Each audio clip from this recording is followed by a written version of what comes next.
Muy buenas, queridos lectores y lectoras. El día de hoy hablaremos de este libro. Sí, del tiempo de las Amazonas. Un libro que en su momento casi no puede ver la luz porque muchos decían que era una novela incompleta, otros dijeron que era una novela gris, otros dijeron que su ideología feminista fue lo que impidió que su autora lo publicara. El caso es que este año 2020, casi 25 años después, salió a la luz de la mano de Alfaguara. Así que quédense hasta el final para que descubran lo grandioso que es este libro. Bueno, para entender esta novela primero hay que entender a Marbel Moreno. Ella nació en 1939 y proviene de la clase alta de la ciudad de Barranquilla. Dos factores evidentes en esta obra, tanto la sociedad burguesa, tanto como la sociedad barranquillera. Fue una mujer muy hermosa que se logró alzar con el título de la reina del carnaval de Barranquilla en el año 1959. Su clase y belleza la llevaron a relacionarse con el grupo de Barranquilla, a los cuales ya les hice un video en este canal, se los dejo acá en las sugerencias. Y fue acá donde su carrera intelectual empezaba a tomar arranque. En este entorno conoció a su primer esposo, el periodista Plinio Apuleyo Mendoza, con quien pudo conocer algunos de sus polémicos amigos como Camilo Torres, el cura guerrillero. En el año 1971 se traslada a Francia, donde entra de lleno en el mundo del arte. Estando allá trabajó en la revista Libre, lo que la llevó a conocer y relacionarse con importantes escritores residentes o exiliados en París como Carlos Fuentes, Mario Vargas Llosa, Julio Cortázar, Octavio Paz, entre otros. Básicamente la crema innata del boom latinoamericano. Se radicaría en esta ciudad hasta que en el año 1994 murió a causa del lupus. Se divorciaría de Plinio Apuleyo, quien fue fuertemente criticado en la Feria del Libro en Barranquilla del 2018 al dar un análisis muy superficial de Marbel y dar pobres críticas del libro. Fue en esa misma feria donde un grupo de feministas portaron camisetas que decían "Es tiempo de las Amazonas". Nunca se logró entender por qué fue su ex esposo el invitado a dar una charla sobre ella. ¿Alguna vez leyó una página, un fragmento del tiempo de las Amazonas? ¿Alguna vez usted tuvo la oportunidad de hacerlo? Bueno, muchachos, Marbel en los últimos años de su vida tenía un acervo cultural e intelectual bastante amplio, cimentado también en la experiencia, por supuesto. Ella terminó de escribir esta novela en 1994, pero algo dentro de ella le decía como que sí, como que no está lista, es mejor dejarla reposar un tiempo, pero lamentablemente al año siguiente, en 1995, el lupus se la llevó. Es decir, que nos encontramos frente a una novela gris. Para los que no lo sepan, son obras que no se consiguen de manera convencional. A veces para conseguirlas tiene que ser de una manera un tanto clandestina. Básicamente se podría decir que son obras de difícil acceso. Los derechos de esta obra quedaron a propiedad de sus hijas, y ellas siempre tuvieron serias dudas de si realmente publicarla, porque ellas querían respetar ese sentimiento de Marbel de que como que todavía no estaba completa la obra. Pero un día llegaron los editores de Alfaguara y le dijeron: parce, vea, eso puede ser una novela gris, pero usted puede encontrar pepitas de oro dentro de ella. Y ya, básicamente decidieron publicarlo, así de simple, no hay más explicaciones. Primero quiero aclarar que no haré spoilers en este video, así que tranquilos. Este video nos relata la historia de tres primas: Virginia, Gaby e Isabel. Las tres son pertenecientes a la clase alta barranquillera y deciden viajar a París atraídas por ciertos conceptos de la ciudad. Un verre, verre, sans verre, vers un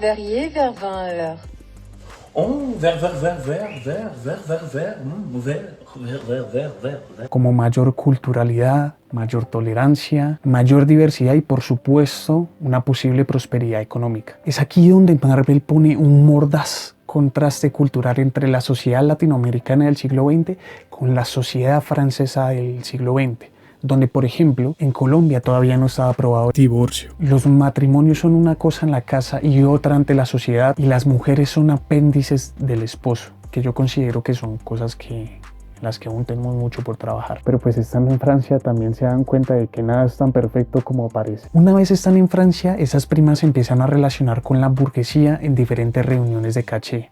Pueden ser matrimonios, simples fiestas o incluso el estreno de un nuevo apartamento. Hay una escena que me hizo reír mucho, donde las tres se ponen de acuerdo con sus amigas. Gaby, una de las protagonistas, entra a la fiesta y dice como: parce, yo soy la princesa de Putumayo. Y todos en la fiesta es como: la la. Hola, señor Francis, ¿y cómo? Y todo el mundo empieza a acercarse a Gaby, a tratarla súper bien, a preguntarle. y obviamente fue súper cómico para ellas, y para los que no lo sepan, en realidad Putumayo es una región de Colombia que es más selvática que cualquier otra cosa.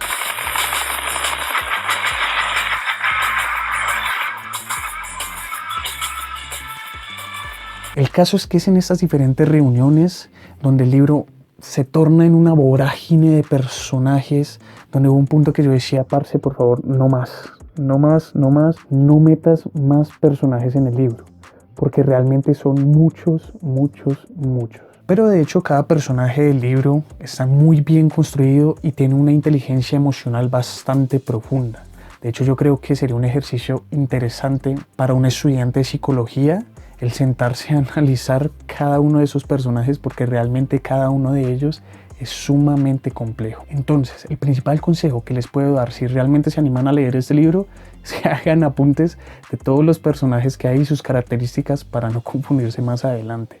O sea, realmente vale mucho la pena tratar de entender a cada uno de ellos, pero hay que tener paciencia y ser organizado con la toma de apuntes. El libro tiene un ritmo cronológico bastante acelerado, puesto que el tiempo que pasa entre cada una de estas reuniones es bastante extenso. Por ejemplo, en una reunión están en una cena y en la siguiente 6 años después en el matrimonio de alguien.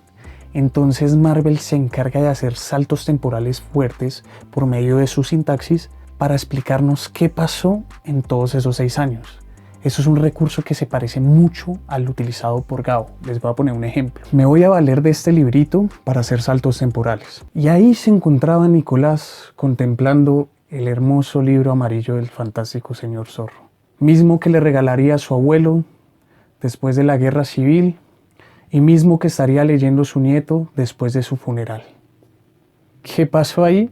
Por medio de un libro, un simple objeto, me tiraron mucha información. Me dijeron, mi abuelo estuvo en la guerra civil.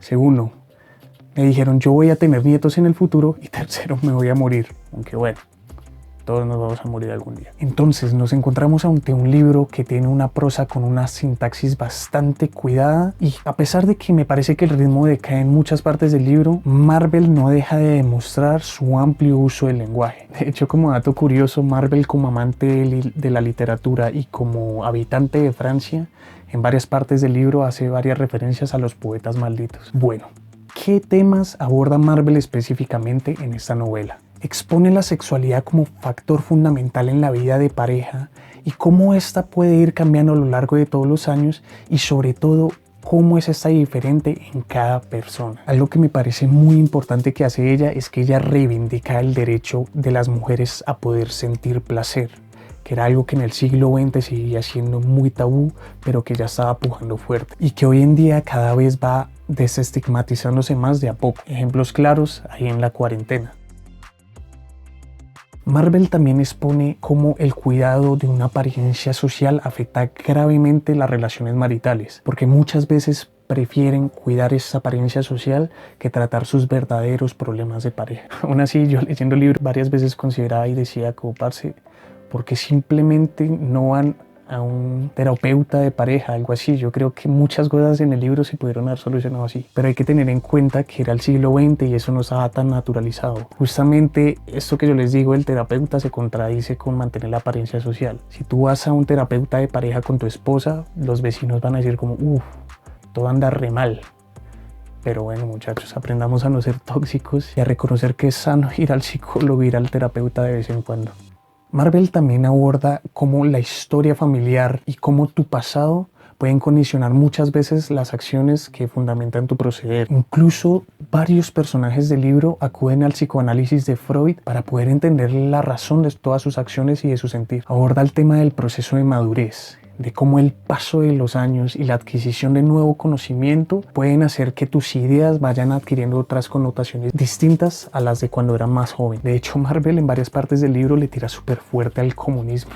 Me pareció muy curioso. Se nota que Marvel tuvo una fuerte experiencia evidenciando la gran brecha que existe entre la teoría y la práctica en el comunismo. Y a darse cuenta de esa gran revelación, ella lo llama pérdida de la virginidad política. Y por supuesto también aborda varios temas como la aborto, la eutanasia, el SIDA, el suicidio, pero no necesariamente poniéndose a favor de ellos, sino exponiéndolos, dándonos a entender que son temas presentes en nuestra sociedad y que no podemos cerrar los ojos y hacer de cuenta que no existen. Son problemas que son necesarios de tratar. En conclusión, me parece que es un libro muy bueno, así como dijeron los editores de Alfaguara, pueden encontrar las pepitas de oro en el libro, sin duda.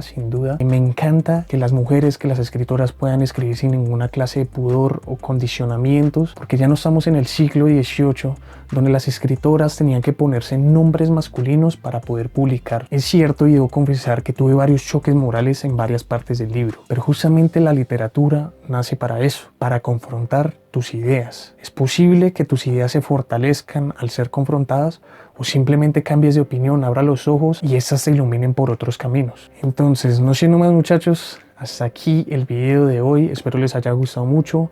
No se olviden de suscribirse, apoyarme con su like, compartir, todas esas cositas. Entonces, no siendo más, no se olviden de siempre leer, de ser felices y de por favor no salir de su casa si no es necesario. En serio, por favor. Gracias. Chau.